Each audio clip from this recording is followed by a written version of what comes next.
ఏపీలో ఏకంగా 1,00,000 మంది వరకు ఉద్యోగులు జీతాల కోసం నిరీక్షిస్తున్నారు. 1వ తేదీ వెళ్లిపోయి ఇప్పటికే వారం దాటిపోయింది. అయినా చంద్రబాబు సర్కార్ కనికరించడం లేదు. గతంలో సమస్యల పరిష్కారం, ఆర్థిక ప్రయోజనాల కోసం ఉద్యోగ సంఘాలు ఆందోళనలు చేసేవి. ఇప్పుడు జీతాల కోసం ధర్నాలు చేసే పరిస్థితి వచ్చింది. ప్రతి నెల 1వ తేదీన జీతాలు అందుకుని ఎన్ని నెలలవుతుందోనని ఉద్యోగులు చెప్తున్నారు. ఉద్యోగులకు సమయానికి జీతాలు ఇవ్వడంలోనూ కూటమి సర్కార్ విఫలమవుతోంది. రాష్ట్ర ప్రభుత్వంలోని 18 శాఖలతో పాటు జలవనరులు, పంచాయతీరాజ్, ఆర్&బి, పబ్లిక్ హెల్త్ వంటి ఇంజనీరింగ్ విభాగాల్లోని సుమారు 1,00,000 మంది ఉద్యోగులకు ఈ నెల 8వ తేదీ దాటినా చంద్రబాబు సర్కార్ జీతాలు ఇవ్వలేదు. ప్రభుత్వ ఉద్యోగులకు, పెన్షనర్లకు ప్రతి నెల 1వ తేదీనే వేతనాలు, పెన్షన్లు చెల్లిస్తామంటూ ఎన్నికల ముందు ప్రగల్భాలు పలికిన బాబు ఆ హామీని నెరవేర్చడం లేదు.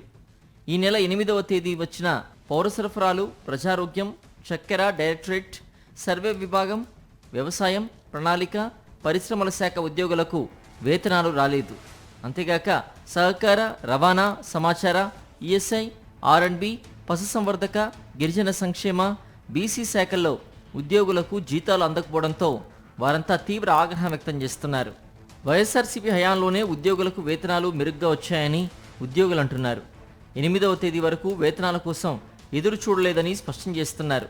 గతంలోనూ చంద్రబాబు పాలనలో ఉద్యోగులపై ఎప్పుడూ సానుకూలత ఉండేది కాదని, ఇప్పుడు మళ్ళీ అదే తరహాలో బాబు వ్యవహరిస్తున్నారనే అభిప్రాయాన్ని ఉద్యోగులు వ్యక్తం చేస్తున్నారు. కొన్ని శాఖలకు ఈ నెల 3వ తేదీన వేతనాలు చెల్లించారని, 8వ తేదీ వచ్చిన 18 శాఖల్లో పనిచేసే ఉద్యోగులకు వేతనాలు చెల్లించకపోవడం ఉద్యోగుల పట్ల వివక్ష చూపడం కాదా అని ఉద్యోగ వర్గాలు ప్రశ్నిస్తున్నాయి. ఉద్యోగుల్ని విభజించి కొంతమంది ఉద్యోగులకు ముందుగా, మరికొందరికి ఆలస్యంగా జీతాలు చెల్లించడం చంద్రబాబు ప్రభుత్వంలోనే చూస్తున్నామని వాపోతున్నారు. జీతాలు అందకపోవడంతో పాలు పోసే వ్యక్తి నుంచి కిరాణా కొట్టులో బాకీ వరకు ప్రతి ఖర్చుకు ఎలా సర్దుబాటు చేయాలో తెలియక ఉద్యోగులు, ఉపాధ్యాయులు మదనపడుతున్నారు.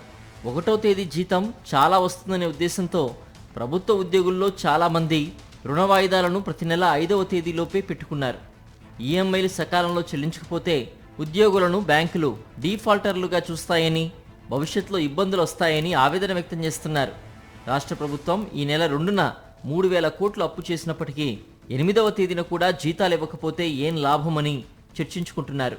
ఆ డబ్బంతా ఏమైందని ఉద్యోగ వర్గాలు ప్రశ్నిస్తున్నాయి.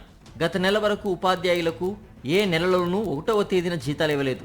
ఉపాధ్యాయుల వేతనాల కోసం పలుసార్లు రోడ్డెక్కాల్సి వచ్చింది. దీంతో ఈ నెల 3న ఉపాధ్యాయులకు జీతాలు చెల్లించారు. రాష్ట్ర సచివాలయ ఉద్యోగులకు ముందుగా వేతనాలు చెల్లిస్తూ మిగతా ఉద్యోగులకు విడతల వారీగా 10వ తేదీ వరకు చెల్లించడం ఏంటని ప్రశ్నిస్తున్నారు. చంద్రబాబు ప్రభుత్వంలో వేతనాల కోసం ప్రతి నెలా ఎదురుచూపులే మిగులుతున్నాయని చిరుద్యోగులు వాపోతున్నారు.